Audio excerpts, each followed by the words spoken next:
الحمد لله رب العالمين والصلاة والسلام على أشرف الأنبياء والمرسلين نبينا محمد وعلى آله وصحبه أجمعين أما بعد.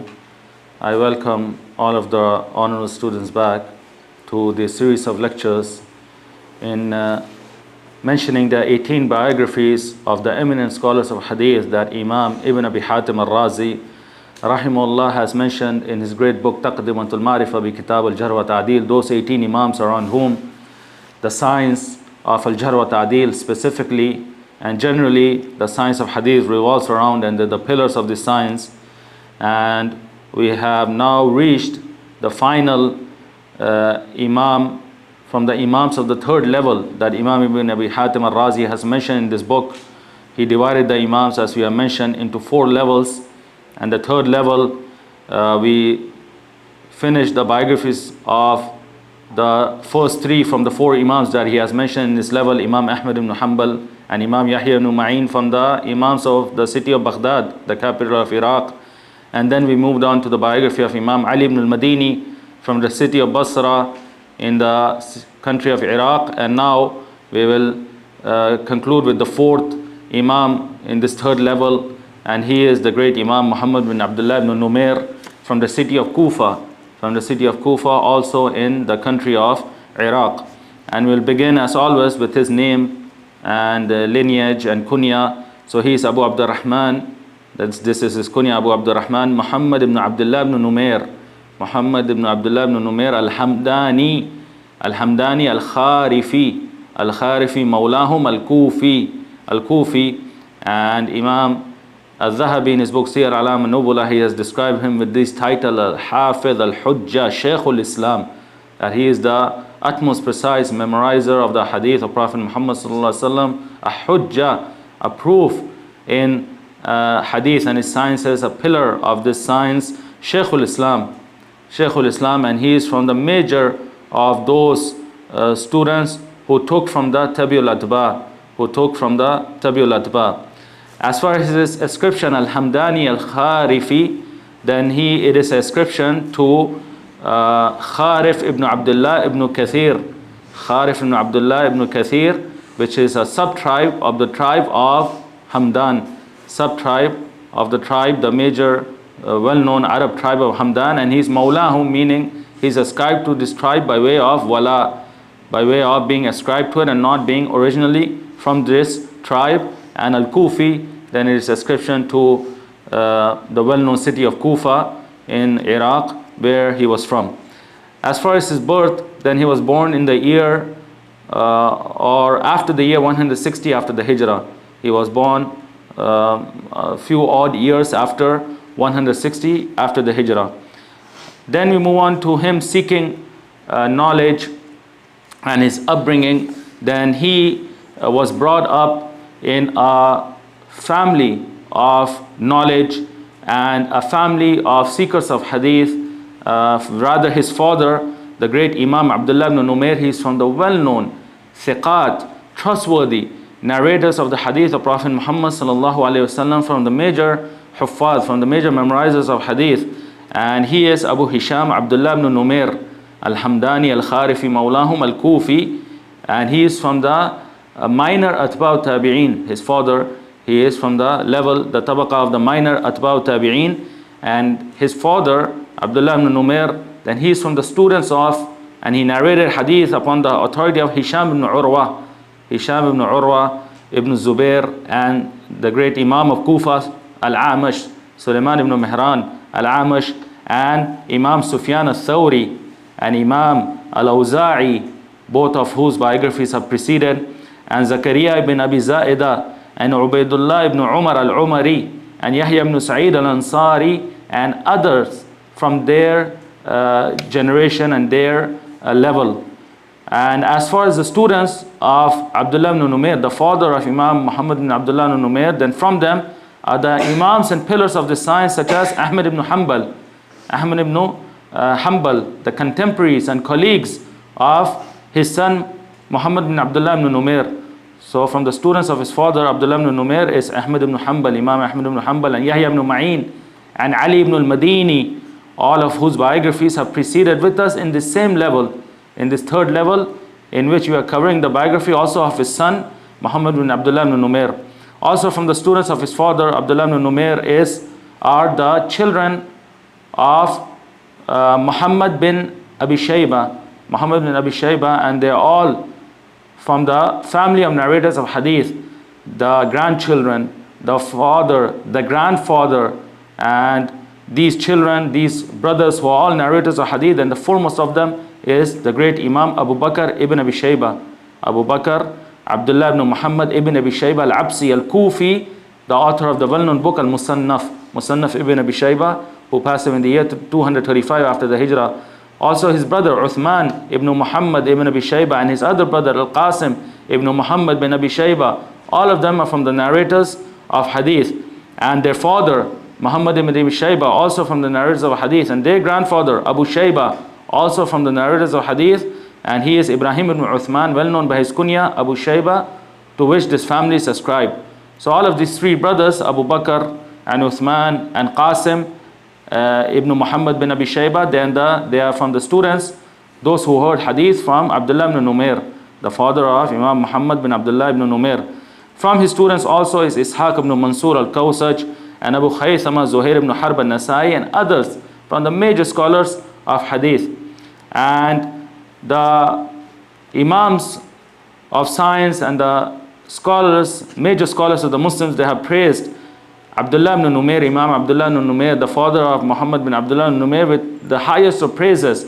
From them is the statement of Imam Sufyan al-Thawri, the sheikh and teacher of Abdullah ibn Numair, that Ni'm al-Rajul Abdullah ibn Numair, that he praised his student, his young student Abdullah ibn Numair, by saying, what a great person and brilliant young man is Abdullah ibn Numair.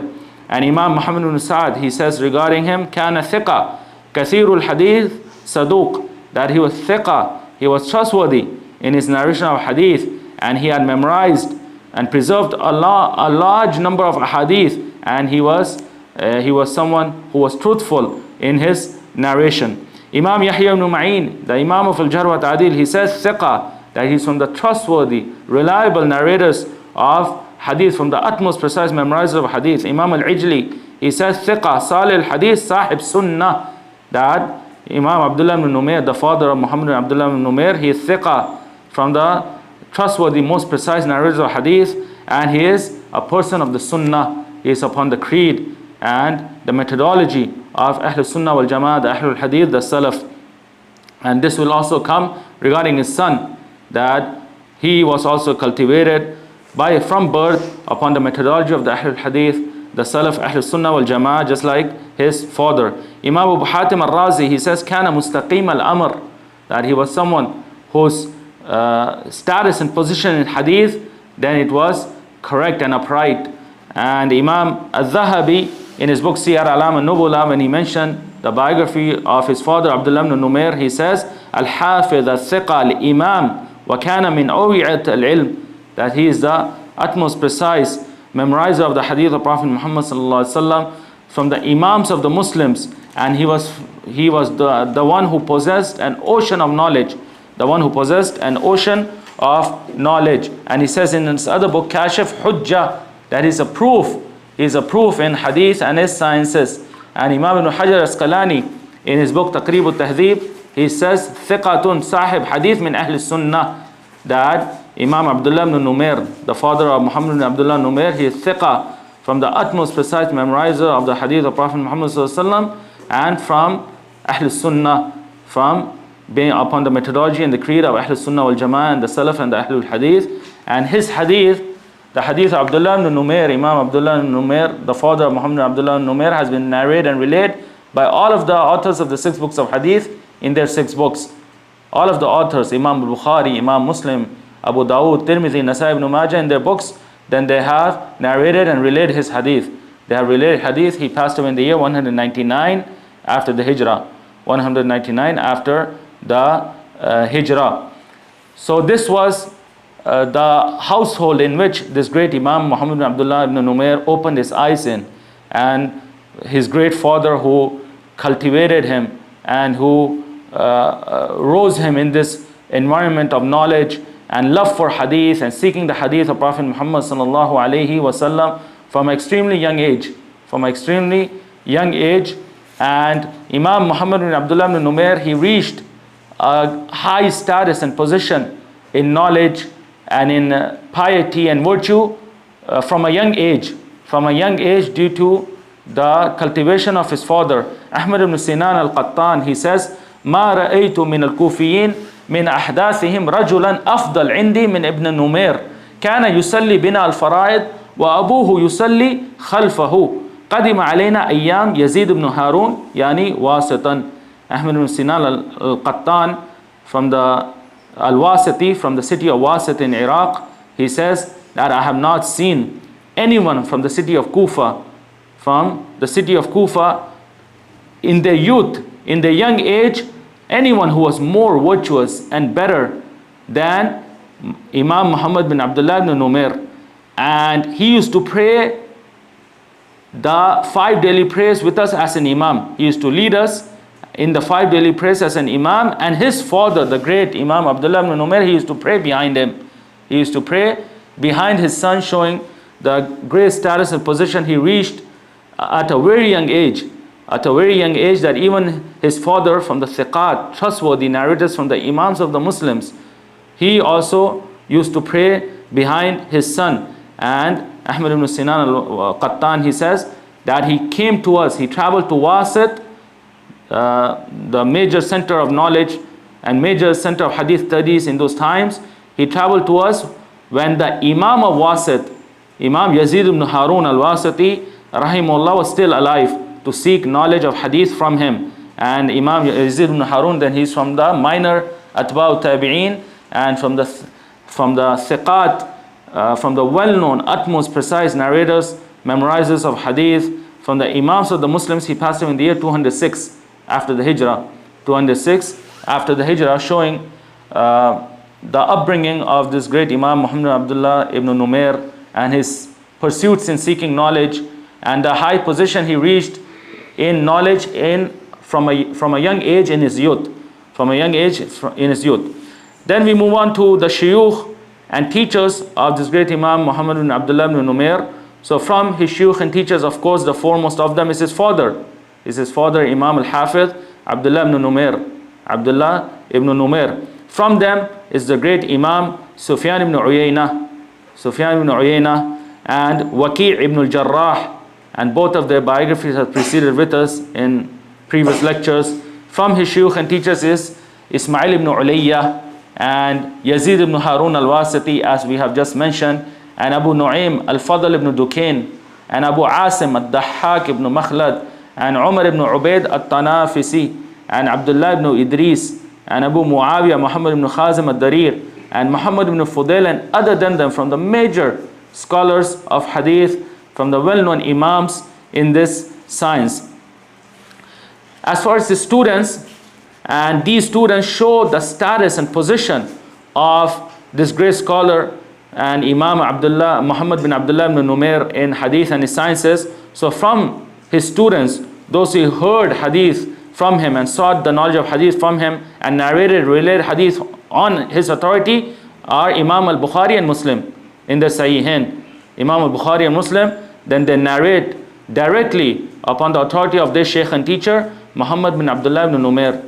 Muhammad bin Abdullah ibn Numair in their Sahihain, in these two books, which are the most authentic books after the book of Allah Tabaraka wa Ta'ala. So they narrate directly upon their sheikh and teacher, Muhammad bin Abdullah ibn Numair, in several places, in hundreds of ahadith that they have relayed on his authority in the Sahihain. Also Imam Abu Dawood in his well-known book As-Sunan, and Imam Ibn Majah in his well-known book As-Sunan, they also narrate directly from him. They also sought hadith and his sciences directly from him, and they relay hadith directly upon him in their books As-Sunan. As far as Imam al-Tirmidhi and Imam al-Nasai, then they narrate by way of a link between themselves and Imam Muhammad bin Abdullah ibn Numair. They could not hear hadith directly from him, but they heard hadith from his students, who they relay hadith upon. So all of the authors of the 6 books of hadith, just like his father, Imam Abdullah ibn Numair, then all of the authors of the 6 books of hadith relayed the hadith of his son also, Imam Muhammad bin Abdullah ibn Numair, in their 6 books. In their 6 books, 4 of them, Imam Bukhari, Muslim, Abu Dawud, Ibn Majah, relay ahadith on him directly. They are from his direct students. And 2 of them, Imam Tirmidhi and Nasai, they relay his ahadith by way of one of his students, by way of a link between them and Imam Muhammad bin Abdullah ibn Numair. From his other well-known students, from the Imams of Hadith and the pillars of the science of Imam Muhammad bin Abdullah ibn Numair, from his students is Imam Muhammad bin Yahya al-Dhuhli, and Imam Abu Hatim ar-Razi, and Imam Abu Zur'a ar-Razi. They are from the foremost of the students of Imam Muhammad bin Abdullah ibn Numair, whose biographies are coming inshallah. And Yaqub ibn Shayba, and Yaqub al-Fasawi, and Baqi ibn Makhlad, and Abdullah ibn Ahmad ibn Hanbal, the son of Imam Ahmad ibn Hanbal, and Abu Ya'la al-Mawsili, and others from the major scholars of hadith, and around whom this science revolves. Then they're all from the students of this great Imam Muhammad bin Abdullah ibn Numair. Then we move on to the next part of our discussion, which are the praise of the scholars of hadith regarding Imam Muhammad bin Abdullah ibn Numair and his status and position, especially in hadith and his sciences, and his rank near them. So Abu Ismail al-Tirmidhi, he says, كان أحمد بن حنبل يعظم محمد بن عبد الله بن نمير تعظيما عجيبا ويقول أي فتى هو. That he says, Abu Ismail al-Tirmidhi, that the great Imam Ahl-Sunnah wal-Jama'ah, Imam Ahmad ibn Hanbal, the contemporary and peer and colleague of Imam Muhammad bin Abdullah ibn Numair, he used to honor and revere him with a great honor and respect. And he used to say, because he was younger than Imam Ahmad ibn Hanbal in age, he used to say that in amazement when he would see him and hear about him, that what kind of youth is this? In amazement of the great status and position that Imam Muhammad bin Abdullah ibn Numair reached in knowledge and in hadith and sciences from a young age. From a young age, in amazement, saying that what amazing of a youth he is. And Ibrahim ibn Mas'ud al-Hamadani, he says, سمعت أحمد بن حنبل يقول محمد بن عبد الله بن نمير درة العراق. That he says that I heard Imam Ahmad ibn Hanbal saying that Muhammad ibn Abdullah ibn Numair, he is the pearl and jewel of Iraq. He is the pearl and jewel of Iraq, the same Iraq in which resided Imam Ahmad ibn Hanbal himself. He used to say that the pearl and jewel of Iraq, of our region and country, is the great Imam Muhammad ibn Abdullah ibn Numair. Ali ibn al-Husayn ibn al-Junayd, he says, كان أحمد وابن معين يقولان في شيوخ الكوفيين ما يقول ابن نمير فيهم، يعني يقتديان بقوله في أهل بلدي. That Ali ibn Husayn ibn Junayd, he says that Imam Ahmad ibn Hanbal and Imam Yahya ibn Ma'in, from the foremost of the scholars of al-Jarh wat-Tadeel, of criticizing and praising the narrators of hadith, and from them is Imam Yahya ibn Ma'in, the Imam of the science, Imam of al-Jarh wat-Tadeel. They used to rule upon the narrators from the city of Kufa, the narrators of hadith from the city of Kufa with what Imam Muhammad bin Abdullah ibn Numair had ruled regarding them. With what Imam Muhammad bin Abdullah ibn Numair had ruled regarding them, meaning that they would follow his ruling and position regarding the narrators of Kufa, because they were the narrators of his city and locality, that he had most knowledge of them, more than them who are from the scholars of Baghdad, as has preceded with us in our previous lectures, showing the great status and position and rank he had near these great imams such as Imam Ahmad and Yahya ibn Ma'in, that even in criticizing and praising the narrators, they will return back to him for the narrators of his region and locality and base their rulings upon his positions.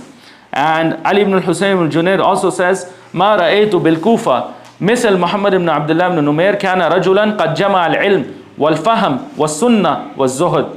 He says from the students of Imam Ibn Numair, Ali ibn al-Husayn ibn Junayd, that I have not seen in the city of Kufa, which was one of the major centers of the knowledge of hadith and hadith studies. He says, I have not seen anyone who resembled Muhammad bin Abdullah ibn Numair. He was someone who combined in him knowledge and understanding and the sunnah, being upon the methodology of Ahl-Sunnah wal-Jama'ah, Ahl-Hadith and the Salaf, and zuhud and asceticism.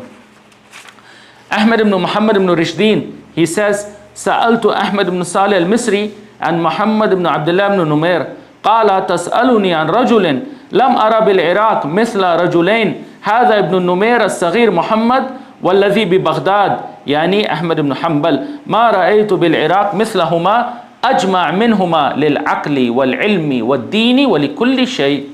Ahmad ibn Muhammad al-Rashidin, he says that I asked the great scholar Ahmad bin Salih al-Misri, the Imam from the Imams of Hadith in the region of Misr in Egypt, regarding Muhammad bin Abdullah ibn Numair.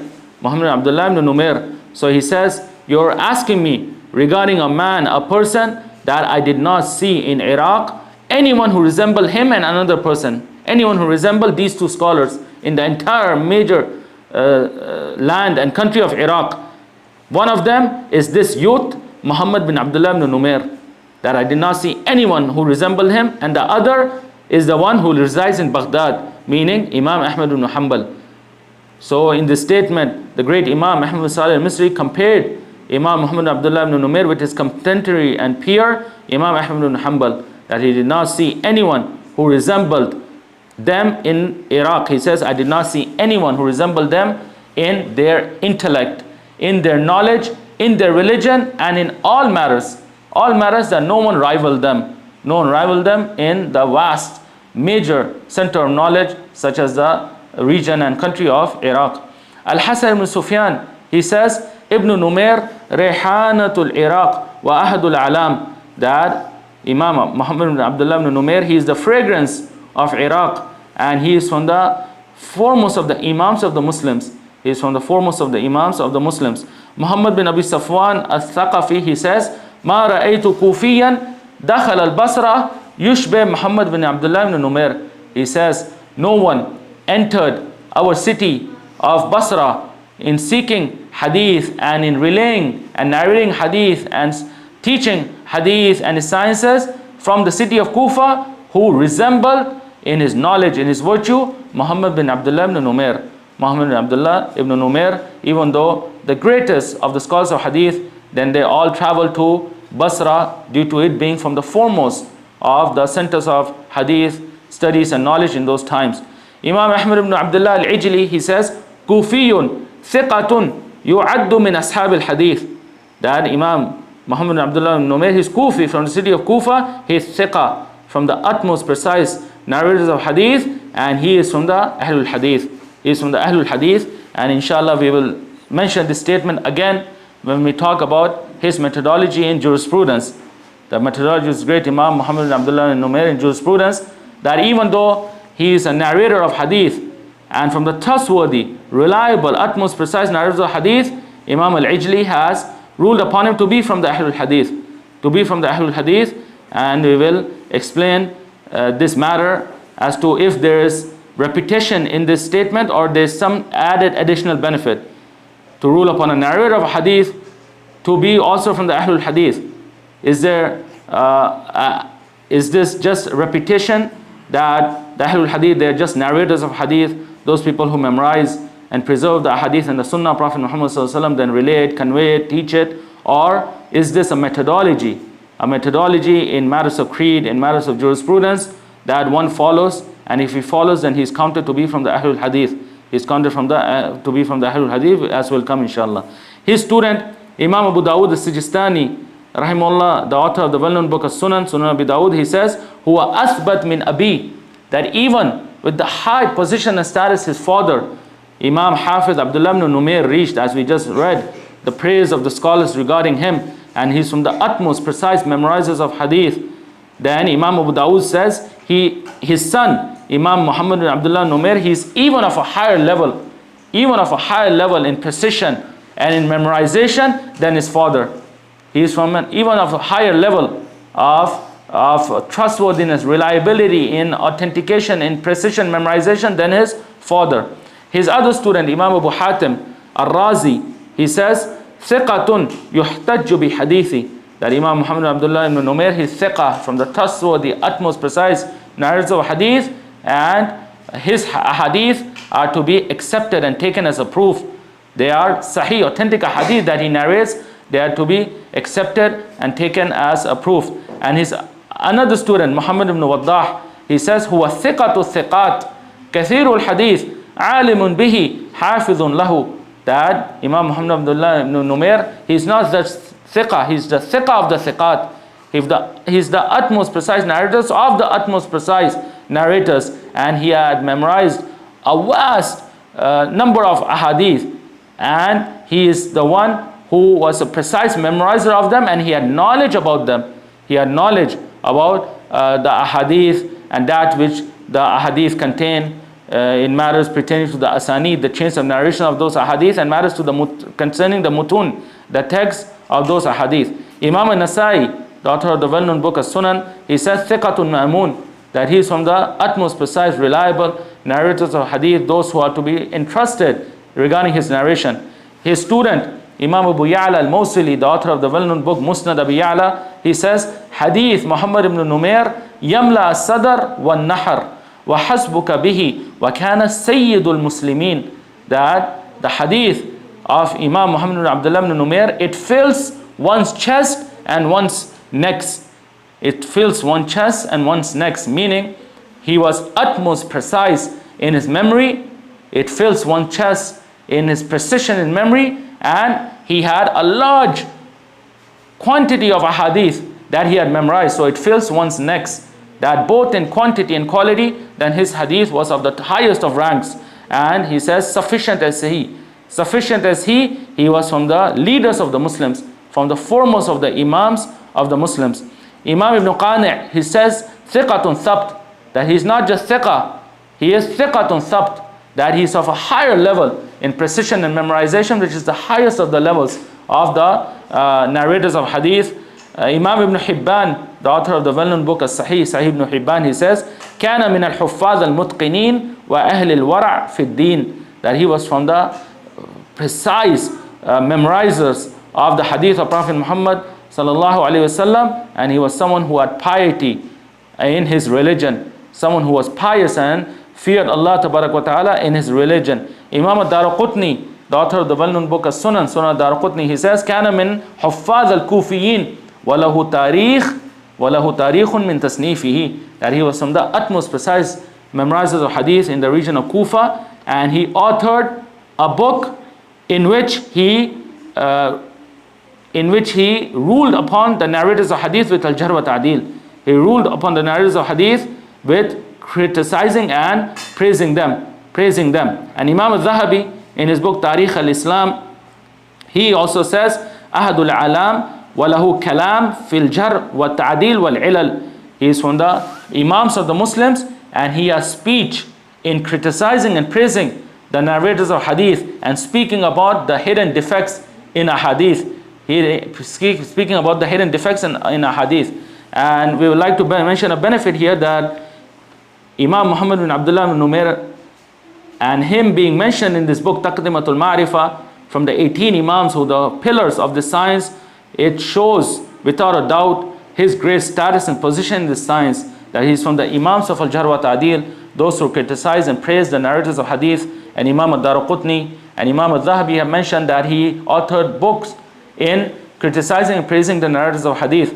But sadly, his books have not reached us. These books have not reached us, but the imams of al-Jarh wat-Tadeel and those who have authored in the science, they have preserved his speech regarding the narrators of hadith. And from the foremost of the sources in which one will find his rulings upon the narrators of hadith is this book, al-Jarh wat-Tadeel of Imam Ibn Abi Hatim ar-Razi. Imam Ibn Abi Hatim ar-Razi. And Imam Ibn Abi Hatim ar-Razi, he directly narrates upon the student of Imam Muhammad bin Abdullah ibn Numair, Ali ibn al-Husayn ibn al-Junayd. Ali ibn al-Husayn ibn al-Junayd, on the authority of his sheikh and teacher Muhammad bin Abdullah ibn Numair, in his rulings upon the narrators of hadith, on the authority of Abu al-Hasan Ali ibn al-Husayn ibn al-Junayd ar-Razi, who passed away in the year 291 after the Hijrah, who is from the city of Rai, the same city of Imam Ibn Abi Hatim ar-Razi. So he took the knowledge of al-Jarh wat-Tadeel and the statements and rulings of Imam Muhammad bin Abdullah ibn Numair upon the narrators of hadith from his student of his region and locality, Ali ibn al-Husayn ibn al-Junayd ar-Razi. And Imam Ibn Abi Hatim ar-Razi, he says in this book al-Jarh wat-Tadeel regarding Ali ibn al-Husayn ibn al-Junayd in his biography, كتبنا عنه وهو صدوق ثقة, that we wrote from him, we heard from him, we attended from him, we learned from him, we wrote from him, and he is someone who is صدوق ثقة. He is from the reliable, trustworthy narrators of hadith and from the imams of the Muslims. Also in praise of Imam Muhammad Abdullah ibn Numair, Imam al-Zahabi, he says in his book Siyar, Alam al-Nubula, as has preceded his titles, Al-Hafiz, Al-Hujjah, Shaykh al-Islam. He is the Hafiz, the proof, the Hujjah in hadith and his sciences, Shaykh al-Islam. وَكَانَ رَأْسًا فِي الْعِلْمِ وَالْعَمَلِ, that he was from those scholars who combined between knowledge and action.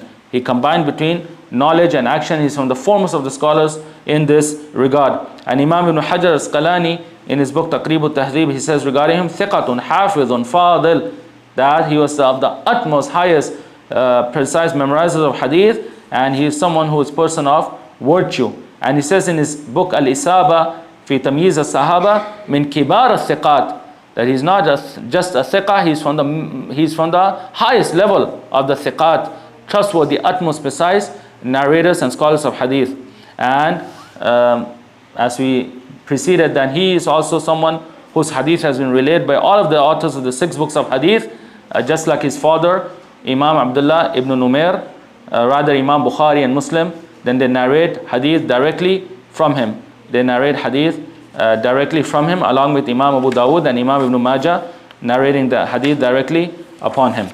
Then we move on to the next part of discussion, which are some aspects of his life, and in which there's lessons for us. From them is his piety and his worship, that he was from those scholars who combined knowledge with action, and he implemented his knowledge, and he was from the pious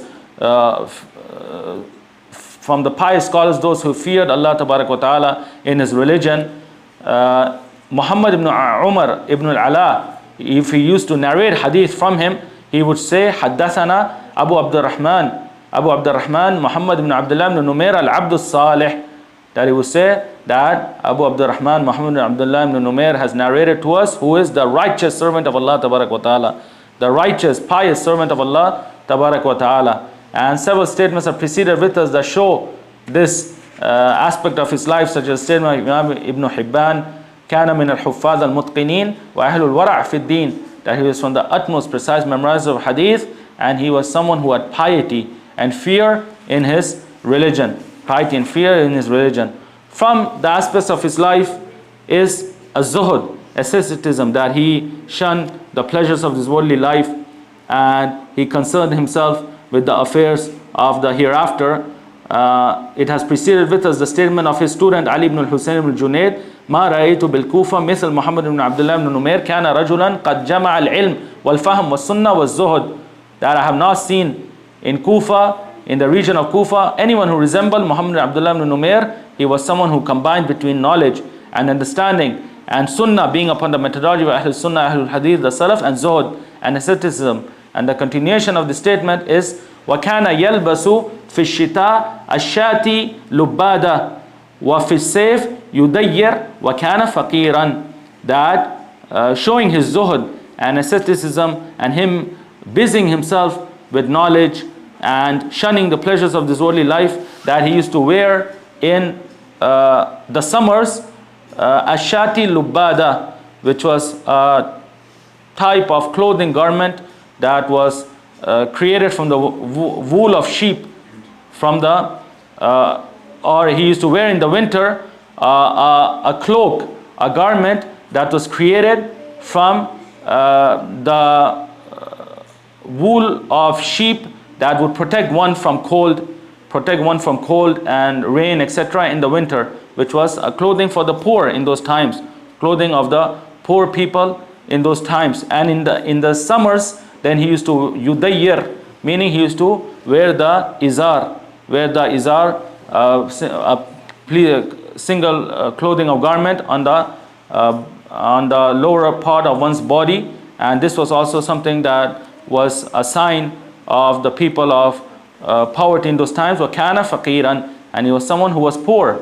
He did not possess anything from the pleasures and the treasures of this worldly life. Rather, he had dedicated all his time in seeking knowledge, and he had zuhud, asceticism in this worldly life. And Imam al-Zahabi, in his book Al-Kashif, he has described him by saying Al-Hafiz al-Zahid. He is from the major scholars of hadith, from the utmost precise memorizers of hadith, and he was someone who was a Zahid, someone who had a zuhud, asceticism. Then we move on to the next part of our discussion, which is his creed, his methodology in creed and matters of belief, and him warning from the people of innovation and misguidance and their deviant beliefs, and that he is upon the unified creed of the Salaf, Ahle-Hadith, Ahl-Sunnah wal-Jama'ah in these matters from his, along with his other brothers from the Imams of the Salaf, Ahl-Hadith that have preceded with us. So we have with us the statement of Imam al-Ijli that has preceded, Kufiyun thiqa yu'ad min ashab al-Hadith, that he is from the city of Kufa, from the thiqat, from the trustworthy, precise narrators of hadith, and he is counted from the Ahlul Hadith. He is counted from the Ahlul Hadith. That, and we mentioned that we will explain this matter in detail in this part of the discussion, that near the scholars of hadith, then the Ahlul Hadith, they were not just those people who narrated a hadith, who memorized it, preserved it, related it, conveyed it, taught it, or authored books in it, taught it sciences. Rather, they were those people who treaded upon a specific methodology in matters of creed and in matters of jurisprudence. In matters of creed, they were upon the creed of the Salaf, Ahlus Sunnah wal Jama'ah, in all matters of the religion, the unified creed of the Salaf. And in matters of jurisprudence, there were those who were upon the methodology of the Salaf in unrestrictedly, unconditionally following the Sunnah and going with it wherever it goes them, without having fanatism, extremism to a madhab or an imam from the imams. So they rule upon several narrators of hadith by saying that he is a trustworthy narrator of hadith from Ahlul Hadith. From Ahlul Hadith meaning upon the methodology of Ahlul Hadith in matters of creed and in matters of jurisprudence. In matters of creed and in matters of jurisprudence. And this is what Imam al-Ijli means by his statement that he's thiqa. He has established he's a narrator of hadith, and from the trustworthy narrators of hadith, and he's from Ahlul Hadith, that he's upon the creed of the Ahlul Hadith. He's upon the creed, the unified creed of the Salaf, Ahlul Hadith, Ahlus Sunnah wal Jama'ah. And we have explicit statements of his that illustrate this creed. So from his statements is that which Abbas al-Duri, Imam Abbas al-Ambari, he has narrated on the authority of Muhammad bin Numair that he said, Al-Qur'anu kalamullah laysa bi makhluq, wa man qala innahu makhluq fakad kafara. That the Qur'an, it is the speech of Allah, tabarak wa ta'ala, it is not created. It is not created. And whoever says that the Qur'an is created, then he has disbelieved. Whoever says that the Qur'an is created, then he has disbelieved. And this statement is relayed by Imam Ibn Battah in his great book Al-Ibanatul-Kubra. Imam Abu Abdullah Ubaidullah ibn Muhammad, well known by Ibn Battah al-Ukbari, who passed him in the year 387 after the Hijrah, with this great encyclopedia of the creed of the Salaf, Ahlul Hadith, Ahlus Sunnah wal Jama'ah, Al-Ibanatul-Kubra. He also narrates in this book Al-Ibanatul-Kubra on the authority of Al-Marwazi that he says, Sa'altu Muhammad bin Abdullah ibn Numair anil waqifah. فقال هم شر الجهمية وقال هذا والوقف زندقة وكفر.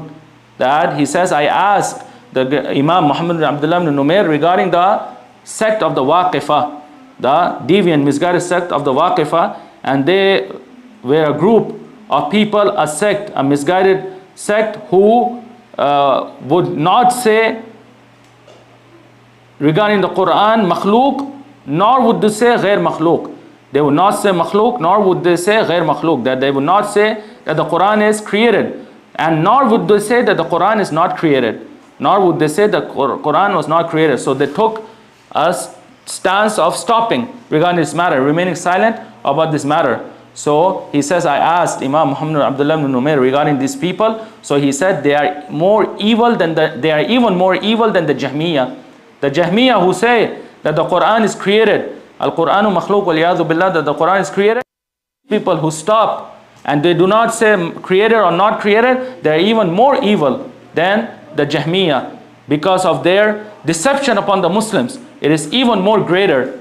It is even more greater, and their innovation is even more hidden than the Jahmiyyah, who are apparent, and they say that the Quran is created, billah, in opposition to the creed of the Salaf Ahle-Hadith, that the Quran, it is not created. So these people, they are even more deceptive in hiding their innovation and misguidance. Then he says, هَذَا وَالْوَقْفْ زَنْدَكَ وَكُفْرٍ, that the creed of the Jahmiyyah of saying that the Quran is created, and the creed of the Waqifah, who do not say it is created, nor do they say it is not created, both of them, it is heresy and it is disbelief. Both of it is heresy and it is a disbelief. In these statements, we find the great illustration of the creed of this great Imam in those times in Iraq, in which the Mu'tazila and the Jahmiyyah, then they were testing the Imams of Ahlul Sunnah wal Jama'ah and the Imams of the Salaf Ahlul Hadith, such as him, with the severest of tests, and these statements of his are a clear proof of his sound creed and him preserving and forbearing in that creed with all of the difficulties that came in those times with outrightly professing such creed. As far as then we move on to the next part of discussion, which is his methodology in jurisprudence, in subsidiary matters, his methodology in unrestrictedly, unconditionally following the sunnah of the Prophet ﷺ, and he being upon the madhab of the Ahlul Hadith, the manhaj of the Ahlul Hadith in matters of jurisprudence. So as we said, the statement of Imam al-Ijli is proof of us, in which he says, ثِقَ يُعَدْ مِنْ أَصْحَابِ الْحَدِيثِ. He's a narrator of hadith who's trustworthy, reliable, precise narrator of hadith, and he's from Ahlul Hadith.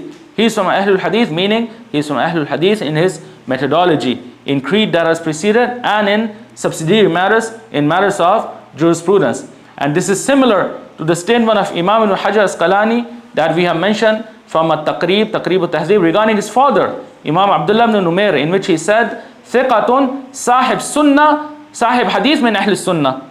Sahib hadith min Ahl sunnah, that his father, he is from the narrators of hadith, from the trustworthy, reliable narrators of hadith, and he is from Ahl sunnah.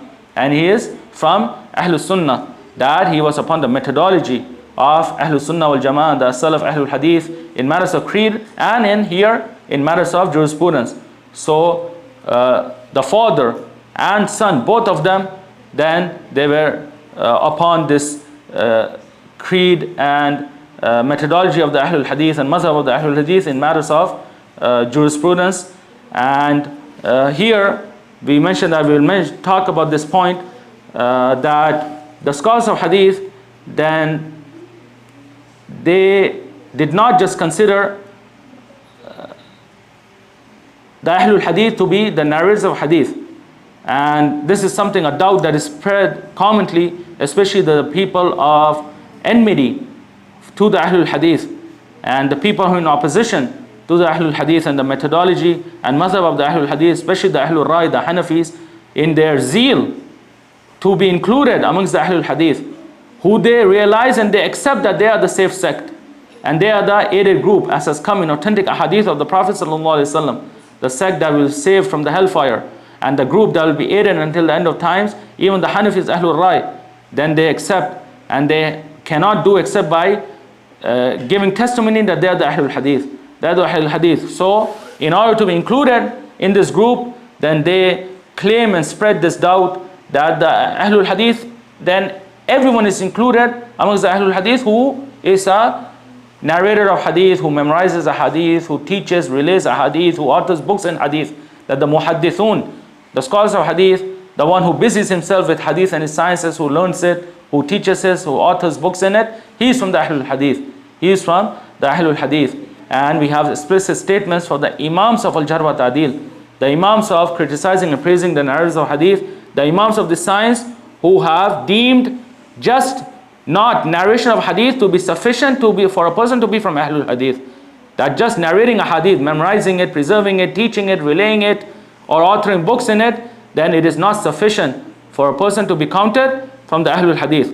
From these statements is a statement by Imam Yahya ibn Sa'id al-Qattan, rahimahullah, whose biography has preceded, from the Imams of the science of al-Jarh wat-Tadeel, who passed away in the year 198 after the Hijrah, he says regarding the great Imam Sulaiman ibn Tarkhan al-Taymi, from the precise narrators of hadith, from the trustworthy, reliable, precise memorizers of hadith, he says regarding him, as has been relayed by Imam Ibn Abi Hatim in this book al-Jarh wat-Tadeel, كان التيمي عندنا من أهل الحديث. كان التيمي عندنا من أهل الحديث. That even after him being a narrator of hadith and a precise narrator of hadith, he says he was near us from Ahle-Hadith. That this additional benefit here, additional ruling, that he was upon the methodology of the Ahle-Hadith in matters of creed and in matters of jurisprudence. He says, Imam Yahya ibn Sa'id al-Qattan, regarding another narrator, a narrator of hadith, someone who had memorized, preserved the hadith and taught it and related, Imran ibn Qudama al-Ammi, he says regarding him also, as found in this book al-Jarh wat-Tadeel, lam yakun min ahl al-hadith. That even though he was a narrator of hadith, Imam Yahya ibn Sa'id al-Qattan says he was not from the Ahlul Hadith. So here, if he was negating him being a muhaddith, someone who memorized, preserved and related a hadith and taught it, then there will be contradiction in the statement. That how could he say that this narrator of hadith, the one who teaches hadith, and he's not from the Ahlul Hadith? If we confine and restrict the Ahlul Hadith terminology to just mean the scholars of hadith, as the people of the Hanafis, Ahlul Rai and others who wish to be included amongst the Ahlul Hadith while not even following their methodology. But while not following their methodology, in this we find the benefit that this narrator who memorized, preserved, related, taught a hadith is a scholar of hadith, but he was not from Ahlul Hadith, meaning upon the methodology of the Ahlul Hadith in creed and in jurisprudence. Imam Yahya ibn Ma'in, whose biography has preceded the Imam of this science of al-Jarh wat-Tadeel, who passed away in the year 233 after the Hijrah, he says regarding a well-known narrator of hadith, Abdullah ibn Yahya ibn Abi Kathir al-Yamami, lam yakun min ahl al-hadith. That this narrator of hadith who memorized, preserved a hadith and taught it and related, he was not from the Ahlul Hadith. He was not from the Ahlul Hadith upon the methodology of the Ahlul Hadith in matters of creed and in matters of jurisprudence, as has been relayed by his student Imam Ibn Tahman in his Tarikh that he narrated upon Imam Ibn Ma'in min Kalam Ibn Ma'in fi Rijal. And Abdul Khaliq Ibn Mansur, he says, Su'ila Yahya ibn Ma'in an Abi Ma'mar al-Karkhi فقال مثل أبي معمر لا يسأل عنه هو وأخوه من أهل الحديث. That he says that Imam Yahya ibn Ma'in, he was asked regarding Abu Ma'mar al-Karkhi, Ismail ibn Ibrahim Abu Ma'mar al-Karkhi. So he says that the one who is of the status and position of Abu Ma'mar, he is not to be asked regarding. He is not to be asked regarding. He and his brother, they are from the Ahlul Hadith. They are from the Ahlul Hadith, even though they are from the narrators of hadith, from the utmost precise narrators of hadith, but they are from Ahlul Hadith, meaning upon the methodology of the Ahlul Hadith in creed and matters of jurisprudence, as has been relayed by Imam Khatib al-Baghdadi in his book Tarikh Baghdad. Imam Abdul Khaliq ibn Mansur also says, as has been relayed by Imam al-Mizzi in his book Tahdhib al-Kamal, سألت يحيى بن معين عن معمر ابن محمد ابن عبيد الله ابن أبي رافع فقال لم يكن من أهل الحديث لا هو ولا أبوه. He says that I asked Yahya ibn Ma'in regarding this narrator of hadith, the one who memorized, preserved and relayed a hadith and taught it, Muhammad bin Ubaidillah ibn Abi Rafi'. So he said, Imam Yahya ibn Ma'in, he was not from the Ahlul Hadith, nor was his father, meaning they were not upon the methodology of the Ahlul Hadith in matters of creed and belief and subsidiary matters of jurisprudence. And this is found with all of the Imams of this science. All of the Imams of this science, such as Imam Ibn Abi Asim, who passed away in the year 287 after the Hijrah, in his great book Al-Ahad wal-Mathani, he says, narrating hadith in his chain of narration, he says, Haddathana Ibn Abi Zard al-Ayli Rajulun min Ahli al-Hadith Thiqa. Rajulun min Ahli al-Hadith Thiqa. That Ibn Abi Zard al-Ayli narrated to us, and he was someone who is Thiqa, from the trustworthy, utmost reliable, precise narrators of hadith, someone who memorized, preserved the hadith accurately, precisely, and related and taught it, conveyed it, and he is from Ahlul Hadith. He is from Ahlul Hadith. Additional benefit that he is from upon the methodology of the Ahlul Hadith in matters of creed and subsidiary matters. For example, Imam al-Daraqutni, the great Imam in this science, he passed away in the year 385 after the Hijrah. He says in his book Gharaib Malik, Gharaib Malik, a great book in which he collected the ahadith of Imam Malik, that the narrators upon him have made mistakes in narrating upon him and errors in attributing upon him. Sadly, this book has not reached us, but Imam Ibn Hajar Asqalani has relayed from this book in his book Lisanul Mizan, Haddathana, that Imam ad-Darqutni, he says in a chain of narration of this book Gharaib Malik, Haddathana Abdul Malik ibn Ziyad al-Nasibi wa kana min Ahl al-Hadith, that this narrator Abdul Malik ibn Ziyad al-Nasibi, who was someone who narrated a hadith, taught it, related, conveyed it, and he was from Ahl-Hadith.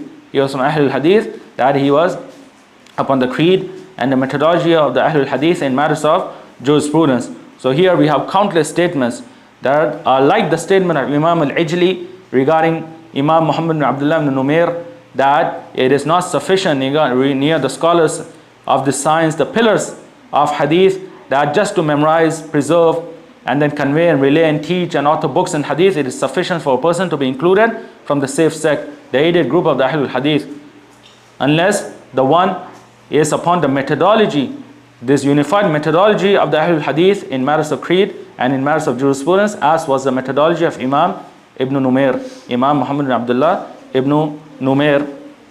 And we will finish with the death of this great scholar, Imam Muhammad bin Abdullah ibn Numair. Then he passed away in the month of Sha'ban. Passed away in the month of Sha'ban, the 8th month of the Hijri Islamic calendar, in the year 234 after the Hijrah. 234 after the Hijrah. So he passed away in the same year as the Imam Ali ibn al-Madini, Imam al-Ilal, the Imam of the hidden defects of hadith, whose biography is preceded with us, who is from the contemporaries and colleagues of Imam Muhammad bin Abdullah ibn Numair in the same time and the same region and country of Iraq. They both passed away in the same year, 234 after the Hijrah. Farahimullah rahmatan wasi'a waskanahu fasi jannati. If there are any questions, then we can address them. Sir, you mentioned in one of his praise was he was known as Rayhanatul Kufa, and then we know there are some other narrators like Yahya ibn Yahya al-Nisapuri, from whom Imam Muslim narrates hadith is known as Rayhanatul Nisapur. So was this like a common title given? Yeah, this is Rayhana. This is from the Alfaz al-Ta'deel, near the scholars of al-Jarh wat-Tadeel, from the words and terminologies of praising the narrators of hadith. Rayhana, a breeze, a fragrance, and it has come regarding several of the narrators of hadith. They would say Rayhanatul Iraq, Rayhanatul Kufa, Rayhanat Nisabur, Rayhanat Fulan. So this is something that comes from Rih and Riyah, a breeze, a fragrance. This is a word of praise for this scholar and this narrator of hadith. No.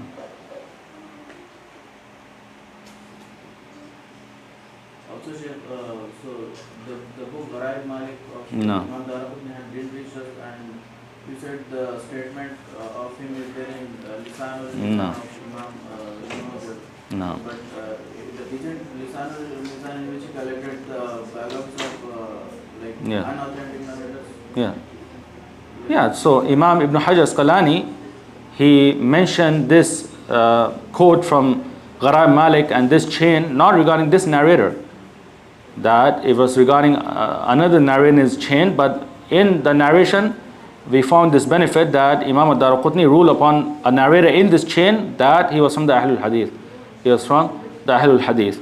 So after searching the books of al-Jarh wat-Tadeel, or some of the books in this science, we collected these statements with the Imams. Either they ruled upon narrators of hadith that memorized, preserved, conveyed, relayed, taught a hadith. Either they were min Ahlul Hadith or lam yakun min Ahlul Hadith, that they are from Ahlul Hadith or they're not from Ahlul Hadith, showing that this was something additional to just memorizing, preserving, narrating a hadith, regardless of their dabt in this memorization, preservation, if they were of the utmost precise memorizers or they're weak in the memory. But for them to mention that he was from Ahlul Hadith or not from it, then it shows that just being a narrator of hadith, the one who learns it and teaches it, conveys it, then it is not sufficient. It is something additional, which is the methodology of the Ahlul Hadith in creed and jurisprudence. No. Them mentioning as you said, that he was from the Ahle-Hadith, while if narrators would be accepted, even if they had issues in creed, but because No. of their memory. So No, this is additional praise ruling upon his methodology in creed and jurisprudence that he was from the Ahlul Hadith. But even if, as we have mentioned previously in several lectures, that this was a matter we discussed, which is narration upon the people in innovation and misguidance, that the scholars of Hadith, then their position is that, the majority position is that the people in innovation and misguidance, if the innovation and misguidance is not that which is bid'ah mukaffira, that exits a person from the fold of Islam, and the narrator is not a caller to his innovation, he keeps his innovation to himself, something that he was born and raised in or that he believed in, and he was someone who was truthful in his narration, he was precise in his memory, he conveyed just as he heard, he relayed the hadith just as he heard, then the majority of the scholars of hadith, then they accept the narration of such a narrator. So this is why they would narrate, they would rule upon narrators by saying thiqatun murji, thiqatun qadari, thiqatun khariji, that he was truthful in his narration, precise memorizer who memorized and preserved and relayed just as he heard, but he was from the murji'ah, he was from the khawarij. So here, for them to say thiqatun min ahl al-hadith, it is from the same angle, that he is from the precise, utmost precise memorizers of hadith, truthful, and he is from the Ahlul Hadith in their creed and in their methodology. No. Was Muhammad known for traveling? Mohammed bin Numair? Yeah, as we mentioned that this is the sunnah and the way and methodology of all of the scholars of hadith, that they would first seek the knowledge of hadith from the scholars of their region, and then they would travel. This was something that was a necessity of this science, that they had to gather a hadith and change some narrations and hear from the shuyukh and the scholars from other regions and locality. So in the biography we have found some illustrations of this, that he traveled to Wasit, the city of Imam Yazid bin Harun in his time, the Imam of Wasit, the city of Iraq, and he traveled to other regions that have come with us, that someone says, Ma ra'aytu Kufiyan dakhal al-Basra, that Muhammad bin Abi Safwan, he said, I did not see a Kufi who entered Basra. So here we find that he traveled to Basra also. So if one collects these statements of the scholars, then he might be able to map together the cities and the localities that he traveled to for seeking hadith of the Prophet sallallahu alaihi wasallam. No. If there are no questions, then we'll stop here and continue inshallah with the next session.